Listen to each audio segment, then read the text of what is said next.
Welcome to Game Crunch, your weekly video game podcast. My name is Mike Anastasia. With me today, we got Brandon. Hello. Hello.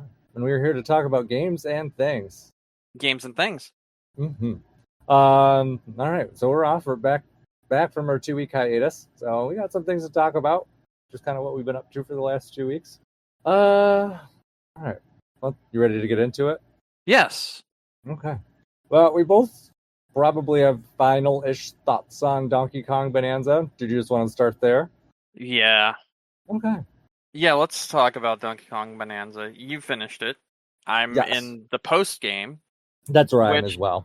Which I actually think is pretty decent. The post game has been a lot of fun. I like the more, go here, do this if you want, that sort of thing. And then some new stuff being added in the same vein, as well as the new challenges.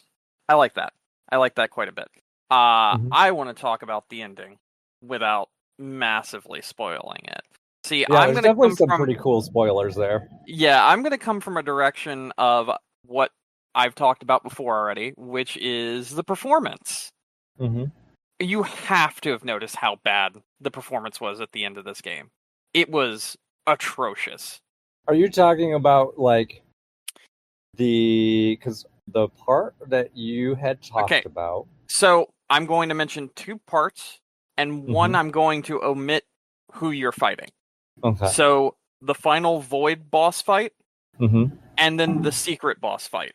Those two specifically, because of all of the shit that's on screen when it gets thrown at you.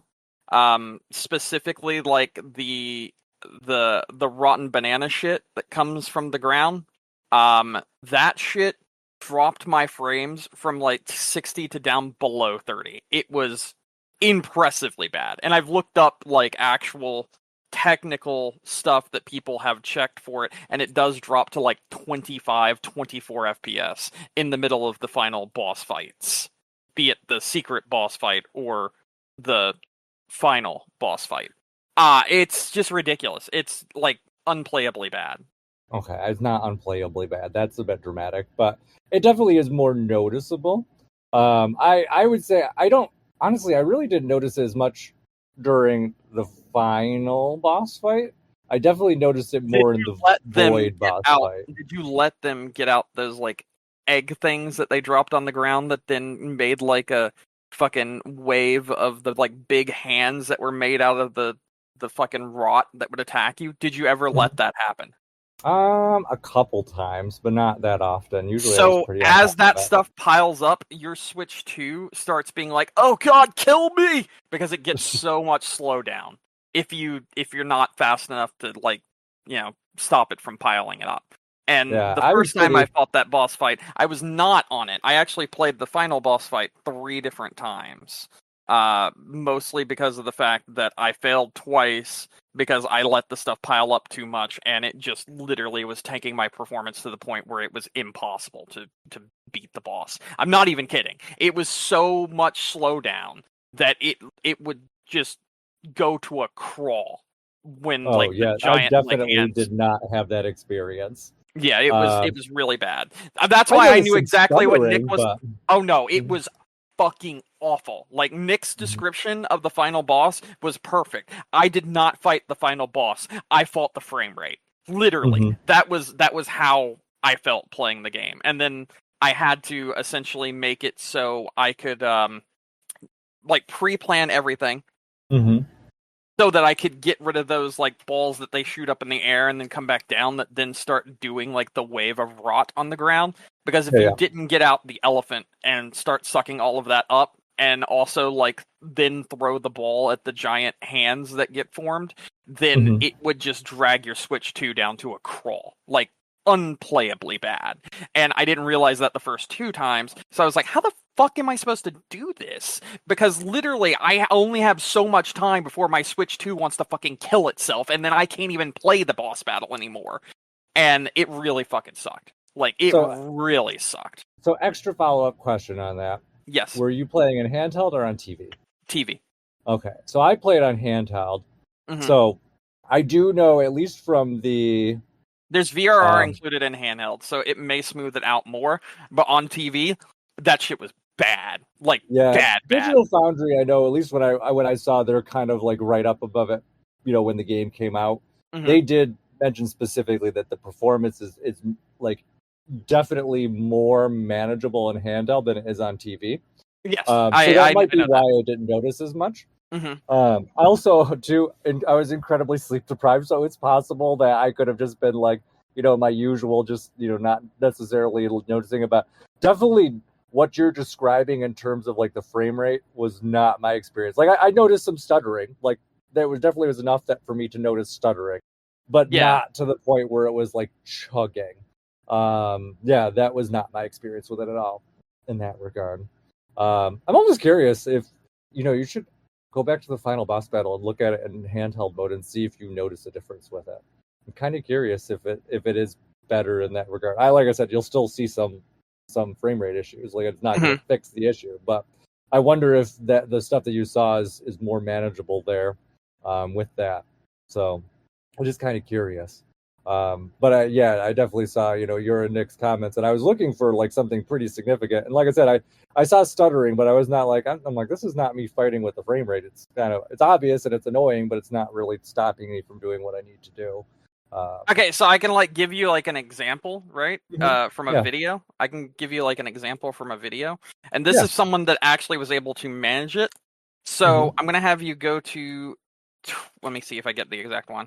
Yeah, I'm gonna have you go to 2840 on this video I'm about to post to you. Okay. Okay.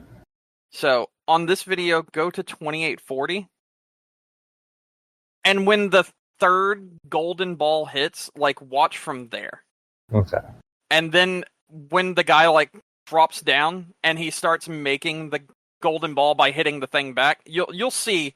But it's yeah, okay, yeah. Sorry, it's 2856. Sorry, that's what we're gonna do. We're gonna go 2852 instead, and we'll start from there. Now, keep in mind this video that you're watching. This person was able to micromanage everything and not allow the rot to build up. If the rot builds up, it is impossible. Like the slowdown just continues to happen. So let me know when you're there. 2852. I'm kind of in that area. Oh Jesus, no, I didn't see this. Okay, you see it already. All right, cool. I don't have to tell you. That's with someone managing the frame rate by getting rid of the rot and the stuff and whatnot. If you don't get rid of the rot, like you see when the gold part happens and it splits into 3 and then like the frame rate just fucking plummets, that is where it stays at and it gets worse while you're fighting that boss if you do not manage the rot correctly. It is really, really bad, borderline unplayable at times. It's really bad. You are literally fighting the system to let you win. And I have no idea how they thought this was a good idea. Like, I don't know why they didn't use DLSS. I've heard they didn't use DLSS because they can't use it on their first-party titles, which sounds insane to me. Why would you get DLSS for your console and then not be able to use it on your first-party titles? That makes no fucking sense. That seems so counterproductive that it doesn't even make sense. The rumor was not first-party titles. It was that the Super Mario Odyssey engine in particular could not. And that's what they used as the base for this game. Okay. Also, too, I mean, I think it's worth mentioning, there was a rumor, and I actually, this seems like it's credible to me to some degree, that Metroid was more likely supposed to be in the Donkey Kong slot, and Donkey Kong was supposed to be the holiday title. Because usually, Nintendo puts those big Mario platformers at that time. But, Metroid wasn't ready. Donkey Kong was further along, which, that makes sense to switch it, but then, you're cutting at least 6 months. There hasn't been a single patch for Donkey Kong yet, though. It's like, what are you doing? Like, yeah, just the day one patch, but that added quite a bit. So that was also, I kind of mentioned that, I think, when we talked about it last, kind of made me think that, they were cutting it close with getting this game out. And to be fair, they needed Donkey Kong. Like, they needed something more meaty than Mario Kart. So I understand why they had to get something out if Metroid wasn't ready. But I agree with you, that performance definitely, especially in that video, not where it should be. But I would say, you might notice, I said I did notice some stuttering in some of those battles, but definitely not to the degree in that video that was there. So maybe it is mildly better in handheld mode. So, like I said, in handheld, there's something called VRR that is included on the system itself. VRR takes like the frame rate and smooths it out so that it appears even at lower frame rate to be more smooth. It is a specific kind of technology that works with certain panels, and the panel that the Switch 2 is made out of has the ability to use VRR. So I don't doubt that in handheld mode it was way more smoothed out and you just saw like some stutters instead of this. But like I said, notable. Like I can't even like deny that, like what you showed me. And it definitely was not my experience. Like I said, I would see stutters here and there, especially kind of with like big hit like contacts with, like the light flare and all that stuff. That's usually where you would notice it, but it just kind of picked right up from there. Definitely not to that degree for sure. Yeah, so at least we figured it out, because I was like, there's no way you didn't experience this, and you didn't. Yeah, not to that degree. So because you were specifically playing on handheld, which makes total sense. So I would say, if you're playing on handheld versus on a TV, you are going to see a very big difference in quality in some of these games, which is very surprising. Yeah, and granted, it still is. We're still in the launch window. There's still we are in the usually the first games are kind of rushed out because they don't want to miss that window and push back. Yeah. And like I said, Mario Kart was not enough. I think we've talked about it enough, but Mario Kart's not enough to carry that system. It's not enough content. There's not enough there, No. Yeah, I didn't even turn it on once the entire time I was traveling. I looked at it and I was like, nah, I'd rather play anything else. And that's kind of where I ended up. I did spend a lot of time playing Donkey Kong Bonanza because I ended up doing that. I actually ended up finishing the I think this game's good. Like, very good. I like it. This definitely will be on my Game of the Year list. I thoroughly enjoyed this game. Mine too, but I'm a lot more susceptible to hitting things with less points due to performance. So it's not going to be super high on mine.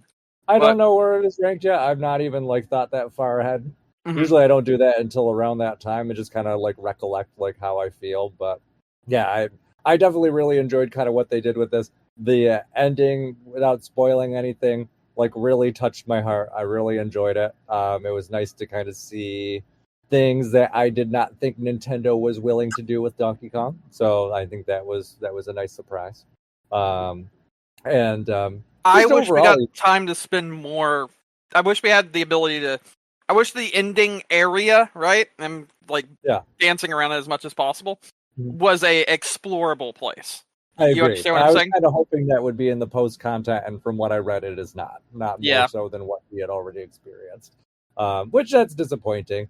I do say though, I did finally collect the first banana. It took me I don't know how many hours to get back through and cycle through to that, but it does. I don't know if you saw at the end game, it actually does let you in the post game. It does let you replay that initial segment because it's not accessible otherwise.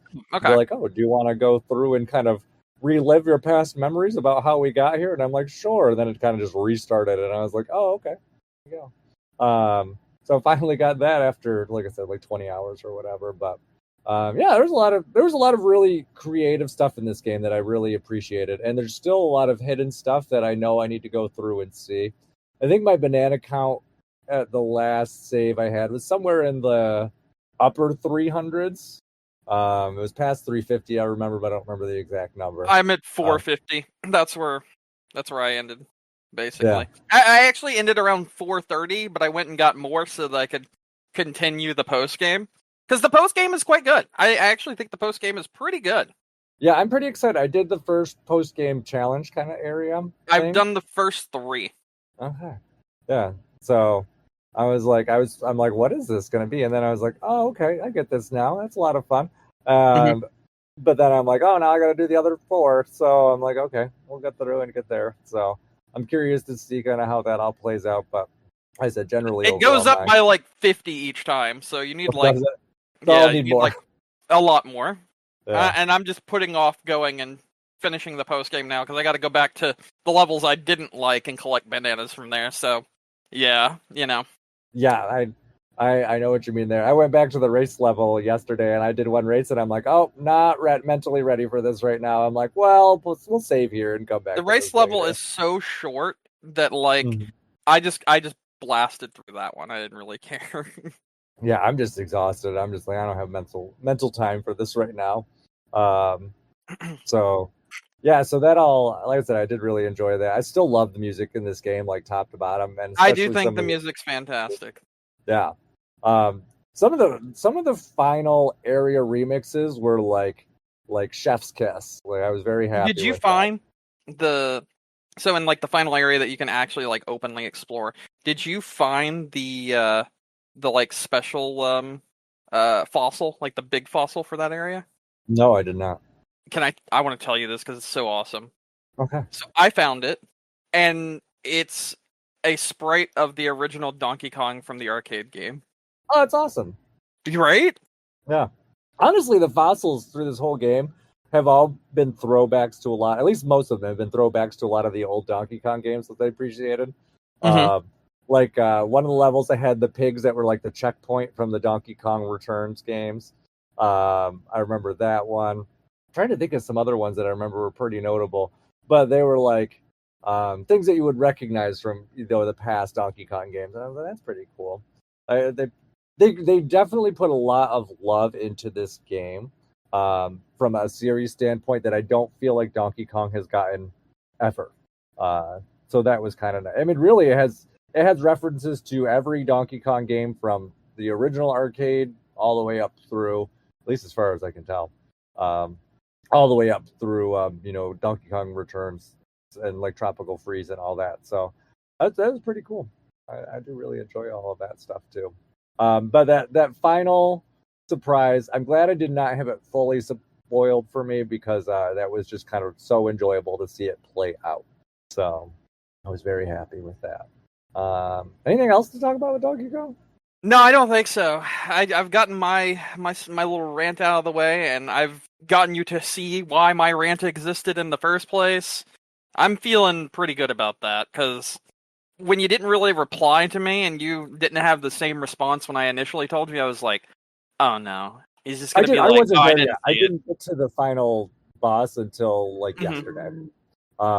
So all of that was like maybe a couple days after both you and Yeah. Nick had posted on it. So I was still waiting there. And then my response was specifically more about the spoiler surprises, not the quantity or quality of the gameplay. I think if it wasn't for the quality of the game, like because those issues that you see there, that happens throughout in multiple boss fights, but nothing on that scale. Until the ending. Those two I pointed out. But I would say, that this game would be, in my opinion, not as good as Odyssey. I really love Odyssey. You know how much I love Odyssey. But it would be very, very close, but like a 9 out of 10 or something. But due to the performance and the frustrations I had with that, it's like a 7 until I finish the post game, in which case it could go back up to like an 8. But that's where it's staying. It's not going any higher because of just how annoyed I was at the performance of this game. And I feel like it also, at least in my opinion, it also sets a very bad precedence for where games on the Switch 2 could be in a few years. If we're already getting this level of like performance issues on our second game, technically, because Mario Party came out slightly after this, then like this could go one or two ways. It could be what you said, where it is, a case of this was rushed out, or what Nick said, where this started as a original Switch game, and they're using the Mario Odyssey, blah blah blah blah blah that blah is blah. true. That's Or not mhm. I know, or Nintendo could see this as just being very successful and continue to be just as lazy and not improve on future titles and continue to drag the performance of Switch 2 games down because they're just lazy and they don't care to do things. Because as we've already seen, they have cut corners with this console in several ways already.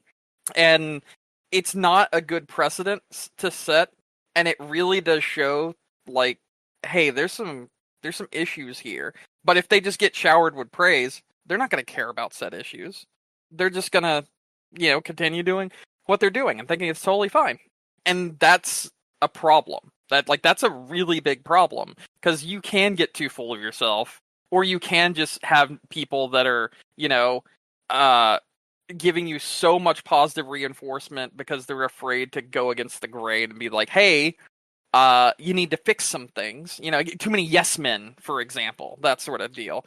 And that would make them think, hey, everything's fine. We'll just keep putting out quality like this. When the quality is already in not the best state that it could be. And they could see that as, well, who cares? We made a lot of money off it. People love it. So we're just going to continue putting out stuff like this. It's kind of like a Nintendo seal of approval. You think about how Nintendo started their whole seal of approval thing. If I was in Nintendo's shoes right now, at least the performance on a television screen docked, I would not give this a Nintendo seal of approval. And Yeah, and it really I mean, sucks mhm. because it's a really good game, but there's a point where you have to be subjective and look at the performance of something and be like, that's not okay. And I do feel like a lot of Nintendo fans have a really hard time doing that. Fair. I mean, it definitely, like I said, my experience with it, and most of my experience was in a handheld. Yeah, and that's fine. Obviously, I did not notice, as many of those issues, so Yeah. really did not apply as much. But I do agree with you. I think the real test will be to see how they address it. I mean, you can see at least from the games that I own on the Switch, Mhm. and the Switch 2, they've been pretty diligent about going back through and patching a lot of them. Still probably too soon to expect a patch for Donkey Kong, but we'll see. I'm not Kind of what they end expecting up one doing. right now, but I'm expecting them to actually try to do something, or at least comment on it. Mhm. That's what I'm expecting and hoping for, to prove to me that they aren't just taking the easy way out of things and being like, Mhm. whatever, we have our loyal fans, who gives a shit, they'll give us money, we don't need to do this, we'll just put out what we want, and then that's that. And that's kind of a mentality I've seen several other companies go down, and then that led to their downfall. See, for instance, Ubisoft. See, for instance, EA. See, for instance, Microsoft. That's a pattern. It's a repeated pattern with multiple different AAA companies, and I'm just afraid that Nintendo might get into the same boat. Not obviously as bad as the three I just listed, but those three, Those they three had companies have a lot of other really issues. they had really good games in the past. Like, you have to admit that too. They had some really fucking good games in the past. Like, for instance, you played one of them, I think last year, which was Beyond Good and Evil. You really like Beyond Good and Evil, I believe. It's And I one of my think you've favorite liked, games. yeah, exactly. And like, you don't get that kind of shit from like Ubisoft anymore Yeah, because but they Ubisoft's don't issue give is a not. fuck. Ubisoft's issue is more like they just put out cookie cutter games, and that's the same They do. issue with EA too. It's It is. not It is. that they're really like they're not trying hard to innovate. They're just trying to cash a check. Um, and I do feel like at least in some degree, Nintendo at least they I want like to to agree with get. you, but I own Mario Party Jamboree, so. That's the thing. It's actually a good transition because I played it and I wanted to talk about that too. Um, there were some very questionable decisions made on this game, and Yep. I still can't wrap my head around why they did them. It Uh, feels like laziness. It really does. And it feels like coming back to what I was just talking about. And that's also part of the reason why I brought up what I was just talking about. Mario Party Jamboree feels like the laziest cash grab I have ever seen for like a upgraded version. I don't understand why they separated out like the core jamboree stuff and the TV stuff into two separate things. Like it definitely should have been like integrated together. Not only that, Um, but do you know like what happens if you play the core Jamboree? yeah, it just is basically the Switch version. They It is didn't only upgrade it the at Switch all. version. There is not a Yeah. single upgrade on it. And so No. you literally have to play the original Switch version to play the campaign of that game. Mhm. And that's stupid because that's Yeah. a really cool element. That should have been upgraded. Hmm. Yeah, I agree. Like I said, I think they should have fully integrated the stuff and made it so that obviously the upgrade should have been Switch 2 only, and so really the only people who have Switch 2 could get it, and then they just have a Hmm. fully integrated experience Yep. with that. The one thing that I will say, I really haven't had a lot of time to play it because this came out right before I was on a trip, and so I really didn't get to experiment a lot around with like a lot of the extra kind of like side mode stuff. I did try out the camera a little bit; that seemed to be fine. Um, I did the one thing that I think if there's one redeeming quality for this game, it's frantic mode. I think that will be kind of like the 5-turn mode. Yeah. Okay. Yeah. Which is great. It's really people are looking for kind of a more condensed experience. You mentioned the camera. Yeah. Did I tell you how that works online? That mode? No. It doesn't. You Banned said from online play. And shitty. Nope, it doesn't exist. You cannot play the camera mode online. You cannot play the mouse mode online. You cannot play multiple modes online. You can only play the original game online. So why the fuck did they fucking sell this as an upgraded thing if people wanted to play it online? You literally can't play the upgrades online. Like, at all. So what the fuck is the point? Strange decisions. My sister, she just bought my nephew a Switch 2, and she's like, which Mario Party should I get? I'm like, Mario Party Jamboree, do not get the Switch 2 version. Just get the Switch 1. Like, that's all you need. Because the core game is excellent. And like I started to say, like, I think the big thing that I think is, that people would enjoy with the Switch 2 upgrade is the frantic mode. I think it's nice because it gives you a nice shortened Mario Party experience, because sometimes those games can run pretty long. So kind of throws you right in the mix of it and gets things moving, but you're not going to be playing for more than an hour, which is nice. But it really kind of keeps up the kind of like frantic nature of Mario Party, and things kind of can go wacky real fast. Yeah. So I'm comparing this to the last Mario Party I played, right? I played the Mario Party that was Super Mario Party. Was that it? The one that had remakes of the original Mario? No, it's not that one. It was Mario Party Superstars, I think. Maybe. Either way, the one that had like remakes of like the Western level and shit like that. The cake level. That's what I meant to say. The cake level and shit like that. That's the one I played before Jamboree. And I played it entirely online with multiple friends throughout different places in the country. Mm-hmm. Zero issue whatsoever playing it. It was a fantastic experience and it was really fun. This game is completely unplayable online. Like, it is just not playable. There's so much desync. There's so much lag. The game drops so many times. And literally, the first time we tried it, we tried it on Wi-Fi, but then we all hardwired. Every single one of us hardwired our Switch, and it still had the exact same issues, which is just incredibly bad. So, and then, like I mentioned before, the camera mode. The camera is sold and is going to be in the future a paid component of Nintendo Switch Online. So you would think that the element of Nintendo Switch Online, i.e. the camera, would be integrated into online play. You'd think they wanted to have the camera mode as an online option to sell the camera, which is a thing that they've kind of marketed this game, in all honesty, as like showing off. But the game mode that involves the camera is not allowed to be played online. You can't even try it. It is literally grayed out and said not available for online play. The mouse mode! The mouse mode! For the Switch 2! The fucking one where you get inside the roller coaster. As only a single player experience. Again, it can't even be played online. The only thing you could do is play the original Mario Party with the RNG ability to play with some of the mouse control mini games, which show up very rarely, very, very rarely. And when they do, the desync is so bad that they might as well have not showed up. So at that point, what is the point of even playing Mario Party Jamboree on the Switch 2 when you could just play the original Switch version instead and have a lot more content? Like, you would have so much more content. If you're going to play this game online, you have so much more content in the original Switch 1 version. And I paid for what, honestly, if you're wanting to play online with friends, feels like an inferior experience. I gave them $20 more so I can have an inferior experience. That's fucking stupid. That's kind of wild. I will say, at least for me, like, I mean, I'm more of a same room Mario Party. I haven't gotten a group of people together to play it that way. But that's generally how I like to play that game.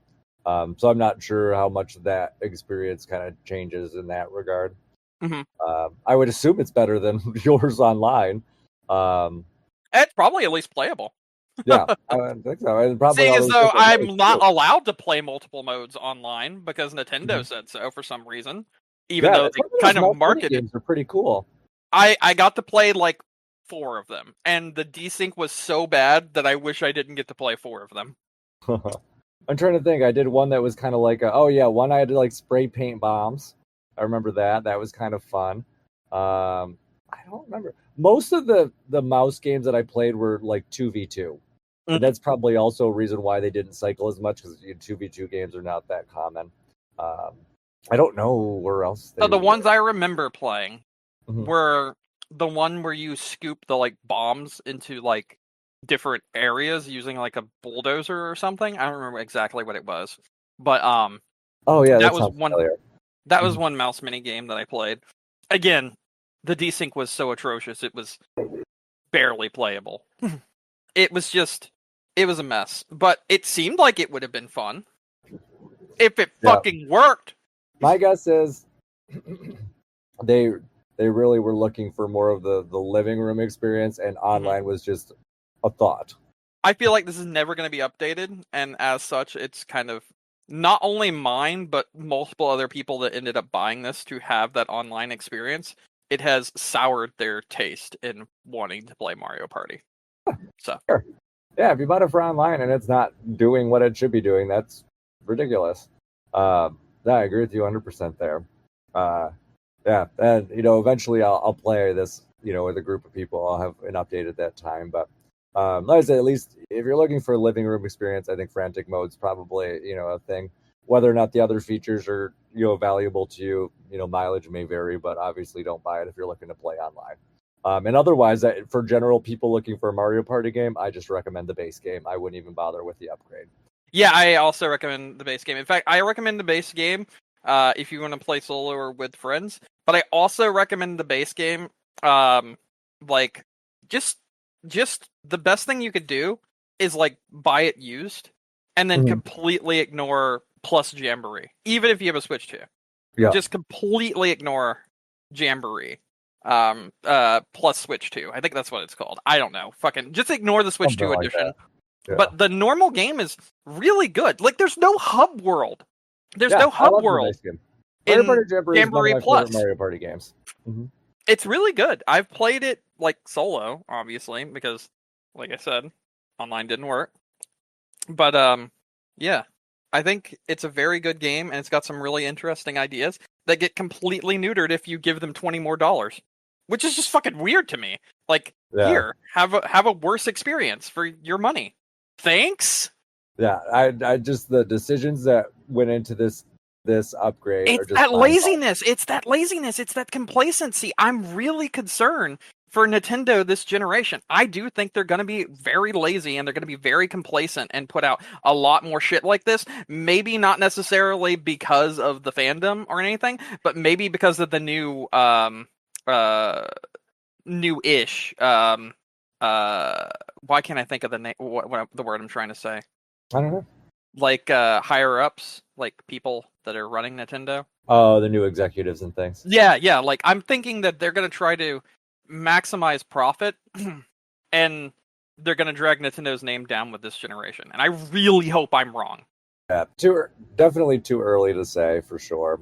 But we'll see. I mean, Kirby comes out in 2 weeks. I'm very optimistic for that, especially kind of with the new like images and updates that seem like they're coming to this game. It does seem like there's at least some reasonable. I can't wait till they split that into 2 different pieces, and if they do, that's the dumbest thing ever. I really hope not. I am so excited. Kirby and the Forgotten World was one of my favorite. It's probably actually my favorite Kirby game, and one of my favorite games that year. So I'm really excited to kind of adventure with new content. And if you remember, I'd started it earlier in the year, kind of as a replay for my excitement.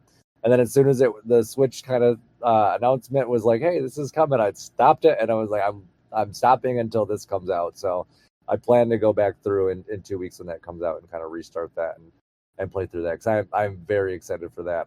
So hopefully they don't do something like they did with Jamboree, where they separate it out into like a separate episode, completely independent and no upgrades, because that would be utterly disappointing. It would prove my point very quickly, and I would be very upset. Mm-hmm. I really hope that is not the case. Yeah, but also on the flip side, just to kind of juxtapose, like the upgrades that they did for, say, like Tears of the Kingdom, and Breath of They're the Wild. very good. They're very good. I don't disagree. And actually, even too, I played a little bit of Echoes of Wisdom on my flight too. That ran like so amazingly smooth and looked beautiful on the Switch too. So I was really excited about that. Pokemon's literally like a completely different game. I noticed, yeah, than it that shit's was nuts. when it came out. So there's definitely some reason to be optimistic, but yeah, I agree with you that definitely Mario Party Jamboree is not something that gives optimism. Yeah. So, and I hope Kirby follows more of a Echoes of Wisdom or Breath of the Wild, Tears of the Kingdom. Because Tears of the Kingdom is like a whole nother game on Switch 2 also. It's fantastic. So that's all good. The last thing I wanted to talk about this week was I did play a little bit of the Nintendo playtest. I don't know if you got to play any of it. I chose not to because I was playing a different playtest. But please do tell. So I only got to play maybe like an hour or two of this. So it kind of walks you through a tutorial kind of up front. I don't even know what to describe it. You're kind of like a caveman with some weird tail, and you swing around and you get like blocks and you break them, and you're trying to expand light over this world and get more points and make it brighter. And then once that happens, you get stuff. I will say, like, there definitely was a point where I hit like a level of confusion where I'm like, I don't know what's going on. And I don't know what the game's trying to get me to do. And I kind of just stopped after that. I'm clearly missing something, and I wasn't in a place because I was traveling. I wasn't in a place to kind of look up like more information like on what the game's trying to guide me to. The instructions that it gave were very vague, and it's like, oh, you should do this. But I'm like, that's not the issue. That's after where I am. I'm like, I need to know what I'm doing right now. Because all of a sudden it's like, here's a beacon and it's got a crane and you need to get all these resources. And I'm like, okay, I'm like getting the resources, but I'm like, well, what am I trying to do? Like, how do I do this stuff? And like, I figured out some of it and like, oh, here's some tools I can use. And that's helpful. But I'm like, but what am I trying to do? Like, I was very lost. But definitely seems like it's, it definitely has a social element. Like, there's other people in the world that are also kind of building up and kind of doing things. It does have pretty like nice chill music, which is great. But I guess I really don't know kind of what their goal is for it. It does seem kind of like a Minecraft, like Roblox type game. But kind of what they're going for with it and the direction that they're going with it, I'm just kind of confused. I'd like to spend more time with it. Unfortunately, when I was traveling, like the first place I was at had good Wi-Fi and that was fine, but everywhere else subsequently, every time I tried to connect was like, Wi-Fi sucks. And so I couldn't play anymore. So that was kind of my experience with it. But like I said, interested to see kind of what else is there. I also did one other thing I would guess I would say too before I stop talking. I was stoked to see that Mario Paint came out on the SNES. Oh yeah, that shit's kind of cool. Yeah, it was so great to have that back. I love Mario Paint, and it's just such a fun game to kind of like chill out and mess around with for a little bit, and then kind of go away and do whatever. And also too, because of the save states, you can save a lot of stuff that normally would have gotten lost to the abyss. So that's all pretty cool. But yeah, that's all I want to talk about this week. 'Cause I do have some other things. I did actually buy the Heretic Hexen. Very nice, very nice. That's so awesome. I got to play around with that a little bit. It runs like incredibly smoothly. It looks real nice. But I'll talk about that next week because I just don't have too much to say about it yet. Okay. And yeah, that's all for now. Well, then what else do you got? We'll hop over to me because I've got a few things that are interesting to talk about. I played Battlefield 6. I got an invite from EA Nice. to play it early, so I played it a few days earlier than everyone else. Mm-hmm. Bro, I'm sitting here right now thinking to myself, man, that was so fucking fun. That was so fucking good. How's EA gonna fuck it up? So that's where I'm at right now. I am cautiously optimistic because from what I have played, that game is just great. It is so much fun. It was really enjoyable. It felt like old Battlefield 3, Battlefield 4. I could not be happier for that game and where it has come back to. And I really hope EA doesn't completely fuck it up in some way, shape, or form. But since I have a lot of caution when it comes to EA. I think what I'm going to do, instead of outright buying the game, is I'm going to sign up for the EA subscription for 1 month. Because it normally takes a month for big companies to ruin their games. Yeah. Play it for a month, see if it remains good, and then maybe get it somewhere down the line and buy it. Because I'm nervous that they're going to fuck it up. I really hope they don't. But yeah, it's awesome. It was really fun. The destruction in this game is kind of a standout element. I know in the past you've had like big buildings or specific things that get destroyed at certain points in time. But this is the kind of game where like you could spawn in and it feels like an actual fucking battlefield, because you'll like be in a building and then, oh nope, there's a jet plane that just came overhead that bombed around you, which blew off the side of your building, and now you're kind of fucked. And or you just had something get blown up with like an RPG, and the floor that you were standing on has now collapsed, and so is the roof that was above you, and you've been knocked down to the floor below. The destruction in this game is just on another level. It is so much fun because it can really change the way the game is approached for you. It's kind of one of those things where you may think you'd be able to like stay in like one building and shoot out that area, or camp up that area so that you can take out things and whatnot. And in some cases you can, but since everything is destructible, you can lose your cover very quickly, which makes you play in a way so that you need to like reposition a lot as well. And that element of the game, the massive amounts of destruction, the going into a city area and like pushing people back so that you can go further in and further in to take over more points of interest and whatnot. It's just a really satisfying gameplay loop, and it's really, really enjoyable. And I mean, for the first time in quite a while, Battlefield actually feels like old Battlefield.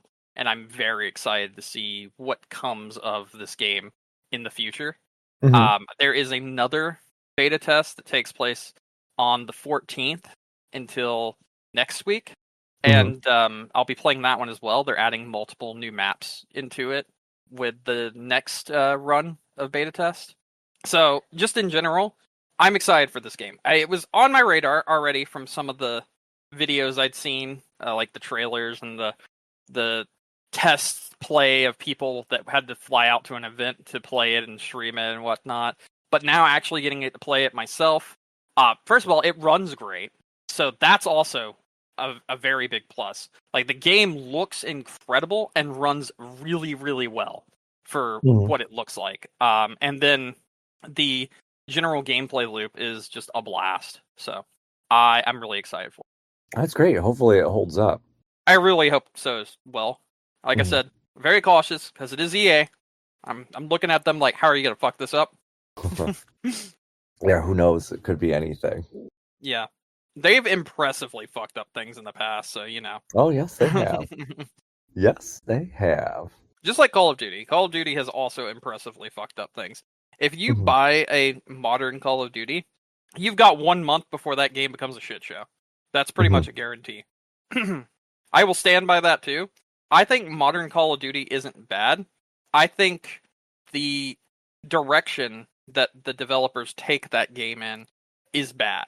You could have a blast playing those games for 1 month before they throw in some balance patches that like just destroy everything and then try to push people towards buying their microtransaction guns so that they get back the balance that they used to have, and that's when shit becomes garbage with games like Call of Duty. I'm really hoping something like that does not happen with Battlefield. I don't foresee it happening, but who knows?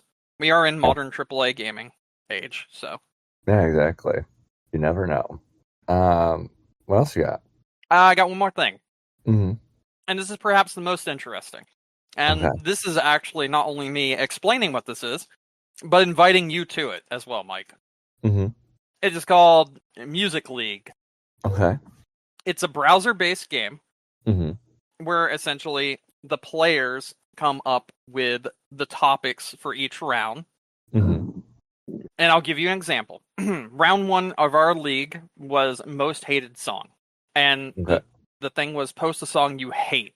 The upvotes that you give the song are the ones you agree about hating. Downvotes are the songs you hate the least. Makes sense. So because of the way we set up this test league, everyone gets 4 upvotes and 4 downvotes. Uh-huh. And songs can have multiple upvotes and downvotes in our league.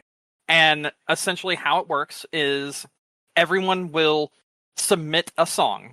Mm-hmm. After all the songs are submitted, they'll be submitted through the page itself. Like you'll go to the page for the music league, and I'm gonna go ahead and share mine with you so that you can see everything while you're here.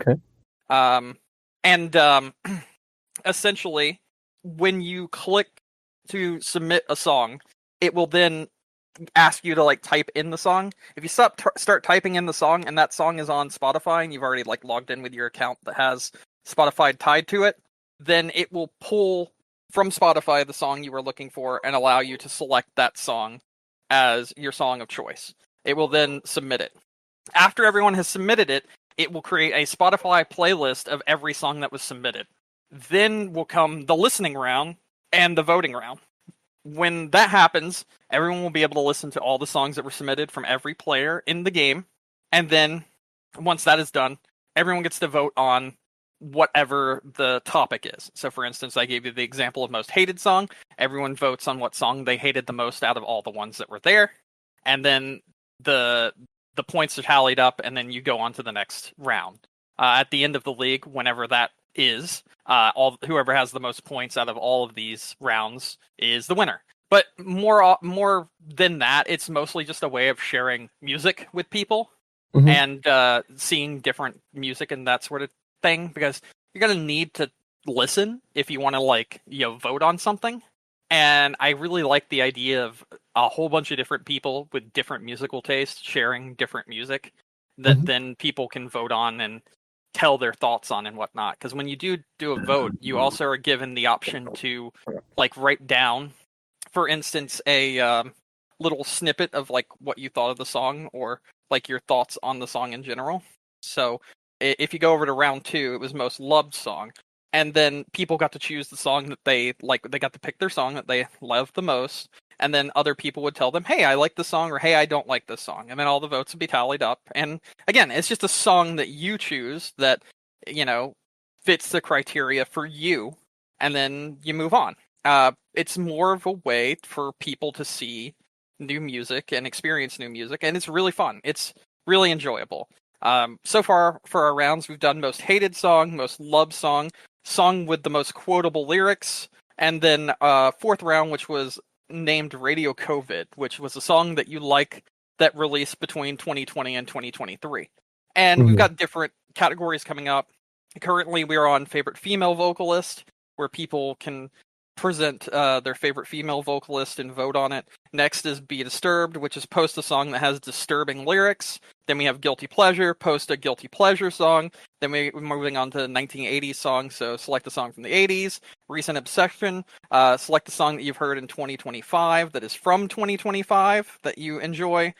Song that you've heard in a TV show or movie. And basically, we come together, we come up with the name of the rounds, and then people submit songs based on it. So we're kind of going around, and if anyone has a suggestion for a round, they can also suggest it to the person that's running this, and they will add it as an upcoming round, and then people can do something for that round when the round comes up.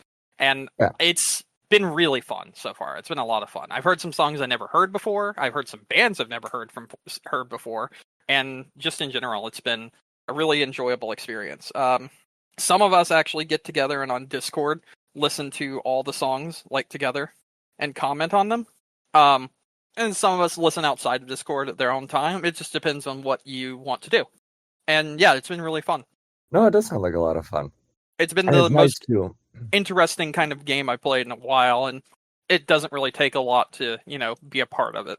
Yeah, and I noticed too because I wasn't sure how the format worked. Kind of when you were describing it, it's nice that it's not.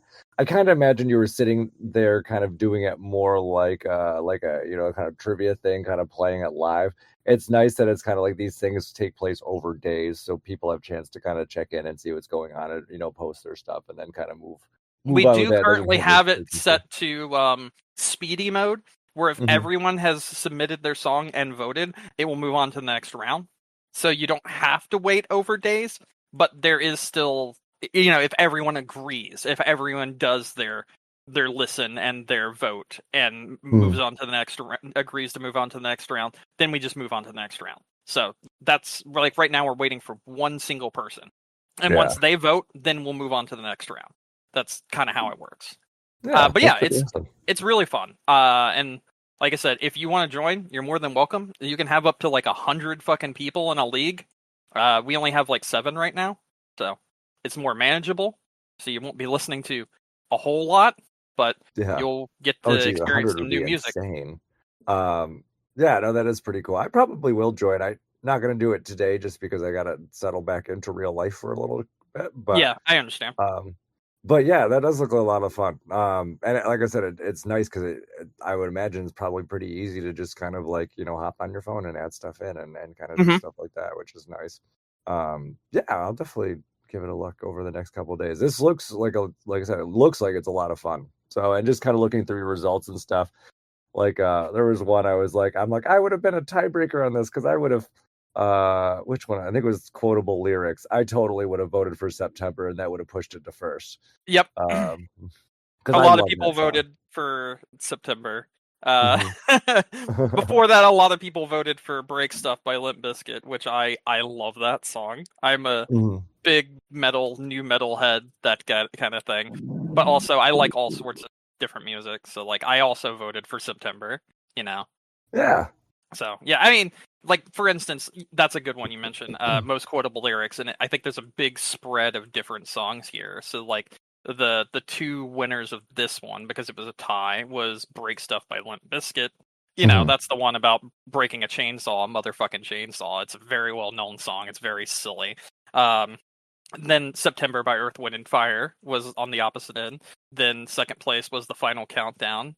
And third place, believe it or not, was "Bohemian Rhapsody." I know, And which is then also a great song. there was "Go Getters" by Maury Calliope, which is from our Weeb friends. And then there's "Up We Go" by Lights, I think is what they are, or might be Little Machines, and then "Simple Man" by Leonard Skinner. So a very big difference in picks here. So there's that. Yeah. Um, and like we had for Radio COVID, we had like um Electric Callboy and Ice Nine Kills and Ghost and Little Big and Greg Polchieto, I think, and Clutch, as well as a Japanese artist's name I do not know. And just a whole bunch of different kinds of bands, different kinds of songs, and people just listen to them sometimes for the first time, and then they make their decision based off of their first listen or multiple listens if they've heard the song before, and it's really fun. Yeah, it does sound like it's a lot of fun. So yeah, I'll definitely have to check it out. Hell yeah. Uh, I'm mhm. currently winning. Does it have like the overall points? I can't really It see does. It says that. standings next to rounds. I don't know if you could see that. Oh, yep, there it is. Okay. Oh, geez, you're like dominating. Yeah. Like nobody else is even remotely close. But you have to think, since it's 4 upvotes and 4 downvotes, things can change very quickly. Like someone could downvote the next song I pick into oblivion and I lose 4 points. Hmm. Oh, You know. yeah. Hmm. So Yeah, that is pretty cool. but we're basically, since you don't know what song each individual person is picking, you just hear the song. You Hmm. can't really make a decision based on trying to win the game or not. You have to make a Okay. decision based on the song. So it doesn't tell you who presents the song until after everyone's voted. Yeah, and I can even see here too. You can't even see like the songs yet for like that current round. Yep. Um, I'm You're assuming not until in it, everyone so you puts one can't in. see it. Everyone's put in something for the current round, but we're waiting for the last vote. So Yeah. I can actually show you. Oh, so you are already able to see some of the things. You're able to see the current votes that are up right now. Oh, I can But it actually, when doesn't I tell clicked you on whose songs they are. when I clicked on listen, I can see the list up on Spotify at Yes, least. yes. So okay. So we got Cool. Unravel by Adu. We got Nemo by Nightwish. We have Mume by Mume. We have One Beat by Slater Kinney. We have Seeing Stars Again by Maury Calliope. We have Adrenalize by In This Moment. And we have Time to Say Goodbye by Sarah Brightman. Those are the ones for female vocalists. So Yeah. All right, that's cool. What happens to the playlists after they're there? They just kind of hang out for the rest I of mean, the you can game. go back and listen to them if you want. Like that's the thing. Like you could always go back and listen to the other songs that have been in. That's why it has a little jukebox that says "listen." It just creates the playlist and it stays there. It's Okay. a public playlist where anyone can hear it, but it's just like one that's on Spotify among the billions that are already there as well. Yeah, that's fair. They're probably billions, literally. Mm-hmm. So, and then what happens? The game ends at 12 rounds, and then You can have their game go as long as you want. We haven't Mhm. decided when we're going to end it yet. We are just playing for fun and Okay. enjoying new music. Hey, yeah, that's great. And it's like you said, it's great sharing music with other people because you can find out some really cool stuff that way. Mm-hmm. So, yeah, I agree. Yeah, that's lots of fun. I found out something interesting for the next round. The next round is Be Disturbed. Post a song with disturbing lyrics. Mm-hmm. The song I wanted to post is actually banned from Spotify because it's so disturbing. That's The what you entire said. album is. So I can't even pick it. That's pretty impressive. And then the secondary song, which I'll reveal to you guys because it doesn't matter, because by the time this goes up, it'll probably be over. The secondary song, which is called Kim Mm-hmm. by Eminem off of one of his first albums, is so disturbing that even the uncensored version has a cut line in it. Yeah, I thought I saw you mention that on the chat, and I thought I figured that's what song you were talking about because I did recall. That's wild. I didn't realize it was censored like that too. So There's only 2 words censored in the entire song. Everything else is completely uncensored, but there are 2 words that are actually censored in it. yeah, so that's pretty rad. So anything, I might just wait till around when I'm like more prepared. Yeah. Of course. But yeah, no, it does look like a lot of fun. So Just message me whenever you're ready to join, and we'll get you in. Because like literally, all you have to do is have your account registered on here, and then click join, and then you can get in. It's simple as that. yeah, have you tried it on a phone at all? No, I haven't. But my friend is one of my friends is only using his phone, so I know it's easy. So it is definitely doable that way. Yeah. Because I feel like if I'm gonna play it, that's probably the easiest way for me. Mm-hmm. I just sent myself a link. I'm gonna try it, just kind of see what it looks like fast on the phone. Let's see. Gotta re-log into Spotify. Oh yeah, very usable. Very cool. That's Nice. awesome. Yeah, buttery smooth. Awesome. That's fantastic. Yeah. But yeah, whenever you want to join, I guess just send me a message and join on in. I'll Easy let as you that. know. Okay. All right. Because we have, I think, 13 slots open right now, so literally people can just hop in if they want to join at any point in time. Yeah, I did see that, which is pretty nice, and it's nice that it gives you the ability to kind of restrict and limit kind of how much you want coming in. Yeah, exactly. Like you said, 100 people is exciting, but it's going to take forever to go through that. So. Exactly. Like each song would take like a month to do, you know? Yes. Most I see are like 25 or like 10. That's around where most leagues are, essentially. Yeah. So. Yeah, that still seems manageable. 100, I would just probably pull my hair out. It'd take you like days to listen to all the music. It'd be like listening to a whole album every single time you did a round, basically. So I'm kind of curious. One question, and you may not have ran into this yet. Do you know what happens if 2 people pick the same song? I do not. I was expecting to have the answer to that during Most Quotable, but the one I was expecting to get picked did not get picked. So I don't know yet. That'll be something we experience when it happens. And so far it hasn't. Yeah, I'm kind of curious. I feel like Guilty Pleasure or 1980s song could definitely be a category where that that could happen. Very true. Very true. I think that might be when I can give you the answer to that. So maybe next week I can give you that answer. We'll see. Yeah, we'll see. All right. Anything else you want to talk about today? Honestly, no, I got nothing else. I know there was like a Nintendo Indie Direct. I watched the Yeah, whole there's an thing, indie and it and was it a was pretty partners just direct, and nothing. they both sounded like they had nothing. Yeah, that's There about was right. nothing terribly exciting. Like I didn't watch the videos. I just kind of saw the highlights, and I was like, oh, okay. I'm like, there's some reasonable stuff here, but it So doesn't sound like UFO anyone 50 is is a terribly really good excited. game and released immediately after the Indie Direct.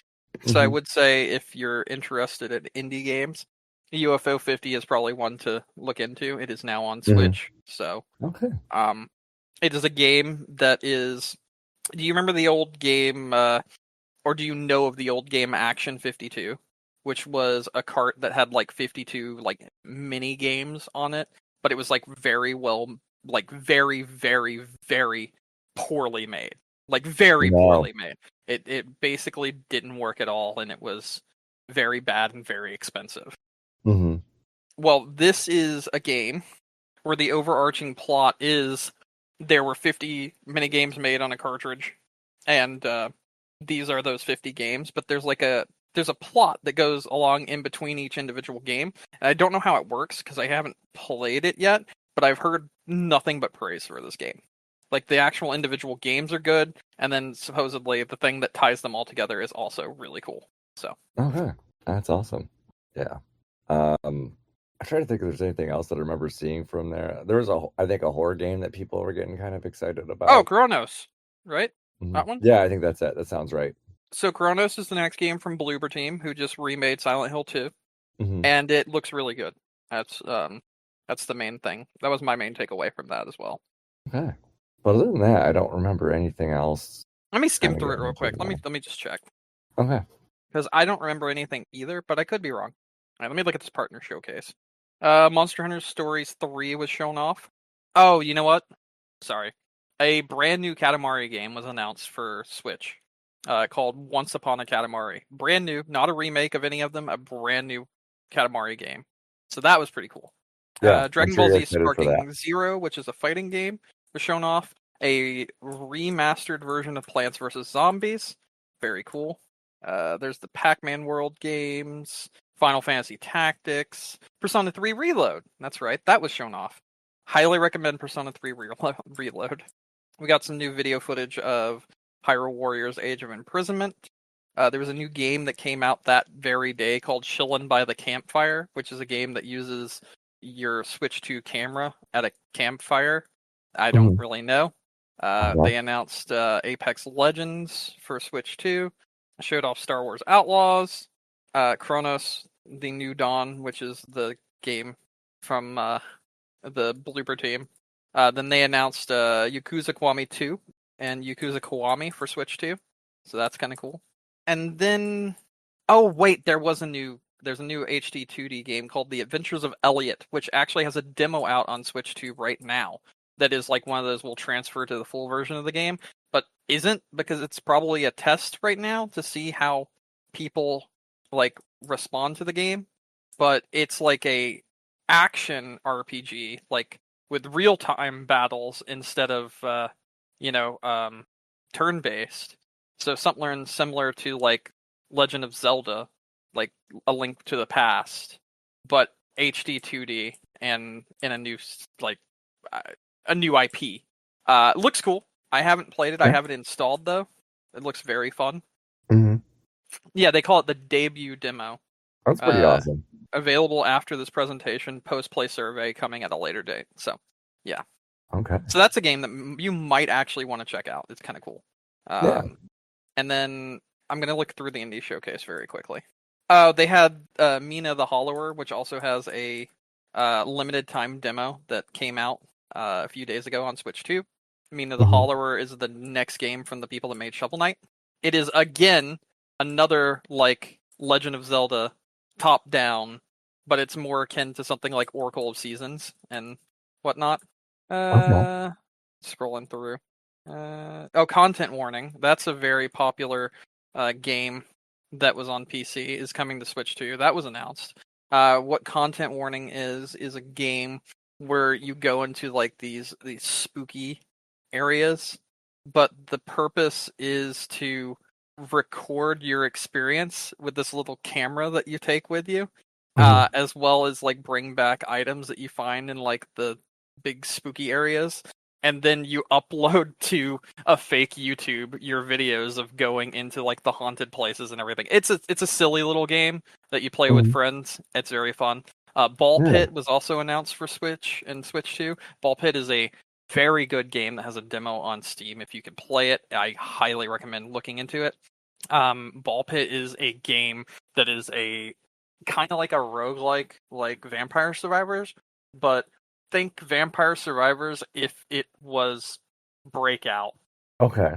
It's very weird. It's very much... It sounds very strange. It's a very strange game, but it's very, very good. Okay. Looking through a few other things. Other than UFO 50, which I've already mentioned, there's not much else here for the Partner Direct. So, yeah, we didn't really miss anything. There's some decent games in the list, but overall, it's a pretty mid showing for both of those directs. So, there you go. Okay. Yeah, like I said, not anything that was terribly exciting for me, at least from what I saw, like in kind of like the highlights afterwards. It seemed like people were mostly disappointed with it. Yeah. I think some of that was because they were expecting like a full direct, and obviously that's not what we got. Well, the thing is, a lot of people, they set themselves up for disappointment. People were expecting the indie direct to have something like Silk Song in it, and that's just not going to happen. No. People were expecting, like, for the Partner Direct, have this game and that game and the other game, and I think it's gotten a lot harder to please Nintendo fans, because I do think some of the things in the Partner Direct as well as in the Indie Direct are good, but I think if people don't see absolute everything being good, they'll just be like, it was all shit. And I think that's a big problem that a lot of these showcases have, where there are some good games sprinkled in there, but if people see like 5 bad ones, surrounding it, then they'll just say everything was bad. Yeah, and that's understandable. Our brains are too simple to kind of understand that, you can have good things mixed in with bad things. Like, that's totally okay. Exactly. And not every game's made for you. That's the other thing. That's true. So even though, some of the stuff might be not your cup of tea, I'm sure there's some people that really do enjoy some of the other stuff that's in there. So I know one game I am still excited for, Hyrule Warriors, because they did have a clip of that in the Partners Direct, but still didn't give it a date for whatever reason. So, which is strange. Also kind of hinted at some weird new character, like maybe related to Fi from Skyward Sword. Don't know. We'll find that out a little bit later, but that should be. Instead, they still dated it for winter, which means it's going to probably be December. So, see. We shall see. Yeah, we'll see what happens. Mm-hmm. All right. Anything else you want to talk about? No, I've got nothing else. I think I've spoken about enough already. Okay. And I would love to talk about my trip, but I don't know if you can tell I'm losing my voice. I have noticed that. I was going to say, are you sick? Are you okay? I don't know if it's just because I haven't been talking this much. This whole experience, like this whole podcast, has felt like, bro, you got COVID? You good? Yeah, I think it's because today was my first day back to work. So I do a lot of talking at work, and I have not had to talk this much for the last 2 weeks. And then also, I mean, it is also possible, I was crammed on a plane for the last 2 days. So also possible, maybe something had come from there. Like, I don't feel sick, just I'm losing my voice. So I'm more hopeful that it's just because I'm just talking a lot more than I have been, but we shall see. So, but yeah, so stay tuned for that. I don't have anything wild to talk about game wise. Like, it really wasn't any big things there, but there are some interesting things to talk about. And how about next week, barring any other, interesting shit, which I don't think there will be. You give us some information on your trip next week. Just, I figured that's what I'll do. Something for people to look forward to. Because it sounds like you need the rest right now. It was a busy 2 weeks. So yeah, it's just I'm still kind of like physically exhausted. So pretty much my plan after this is to eat something fast and go straight to bed, so I can hopefully catch up a bit more on sleep. I've been eating during the podcast. Katie brought me some salmon. Oh, that's in exciting. Bryce. It was very good. It was very, very good.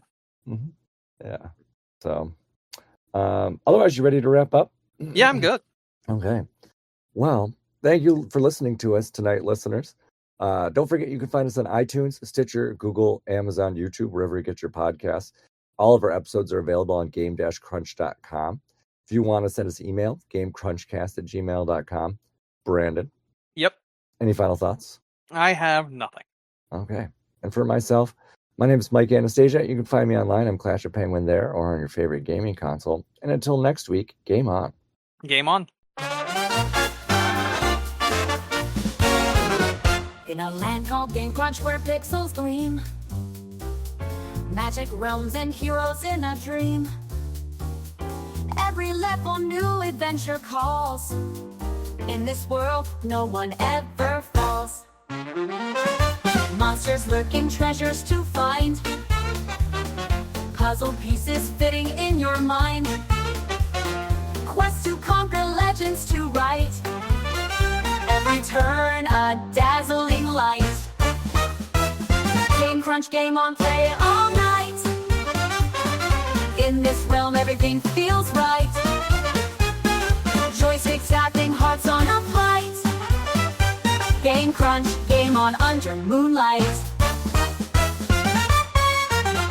From the forest to the castle gates, every corner a new twist awaits. Dragons soaring, skies of cerulean, villains' plots to be undone. Battle with power-ups in your hand, dance to beats only you command. Champions rise under your command, lost in gameplay in this land.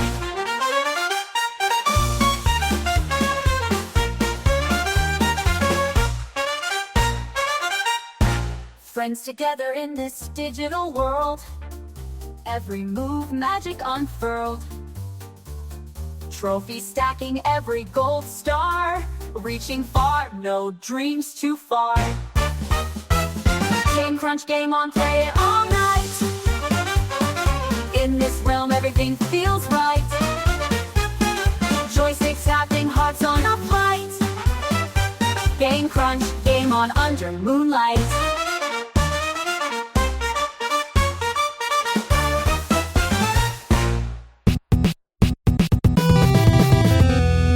Hello. Hello. How are you? I'm alright, you? Not too bad. What's new and exciting? I played a bunch of shit. That's about it. Was it exciting? I already told you I was doing that music thing. Mm-hmm. So I'll talk about that. Fun. I saw some movies. Yeah, and a lot of stuff, honestly. I joined W Place. I don't know if you've seen that yet. I have no clue what that is. Here, let me show you. Send you the link. Okay, this is W Place. It's r/place, but it's the entire world. Okay. So if you remember r/place, where you make Yeah. pixel art on a square, well, that square is now the map of the entire world. If you click the bottom right-hand corner, it'll find your current location, and it'll take you to the pixel art that's drawn like right around your house area and stuff. But there's cool. also shit everywhere, like literally everywhere. It's crazy. All right, let's see. Manually zooming in on my location. Oh. Okay. Lots of art around me. Mm-hmm. Pretty cool. I see a Snorlax. Nice. What else is there? Oh, there's a Joker from that Zelda? game. Nope. Oh, from Berlatro. Yeah, there we go. Nice. Oh, there's a Luigi. Peak. People do love Luigi. Mm-hmm.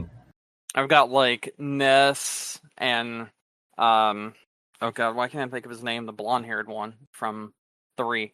Oh, Lucas. Lucas and Ness are like right down the street from my house. Binding of Isaac's right across the street from me. Katamari is rolling down the street. That's pretty There's cool. some Elden Ring stuff. There's some Dark Souls stuff. Got Kirby everywhere. I have a bunch of Undertale art. That is a problem. There's actually just people that are spamming Undertale art everywhere, including defacing like people's actual art, which is against the rules, and several people have been banned. So, Well, that's good. You got to play by the rules. I got 2.5 Pikmin. Nice. Yellow one is in progress, it looks like. I have Sonic and Shadow making out with each other. Oh, Psyduck, my boy. And what's his name from Castlevania? And which one? He's in Smash Brothers, not Richter. Simon? Yes, there we go. Jigglypuff. Yep, Oh, and more Mario. I have multiple versions of Pikachu. Ooh, Chrono. Well, people seem like they got some good taste around me. Mm-hmm. Giratina. And then some local stuff like Wegmans logos, some New York sports teams. There are people that drew Silk Song around me. That's pretty rad. Oh, Kirby. Oh, here's some Sonic art. There's Amy. It looks like there's another person with Amy, but I don't recognize them. Brown Amy. Oh, I think those are Jin from Golden Sun. That's a real deep reference there. Oh, Epic Yarn Kirby. Also cool. Another Jigglypuff. That's some really cool stuff here. Mm-hmm. I'm trying to find the picture I saw of mine, but there was where is it? Here. Specific. Oh, there it is. Yeah. There's literally somehow, some way, someone in my town knows of this little indie game that no one ever talks about. That is one of my favorite indie games of all time. And they drew 2 pictures from it. That's cool. They drew 2 Yume Nikki pictures. Are you sure you just didn't do it yourself? I did not do it myself. I haven't attempted to draw anything yet. But also, next to the 2 Yume Nikki pictures, they're currently working on drawing the ghost that you see in Lavender Town Tower. Mm-hmm. That's being drawn right next. So that's a pretty deep cut also. Because it's not a Pokemon, it's the literal ghost you see. Yeah. Just very cool. Mm-hmm. Alright. All right.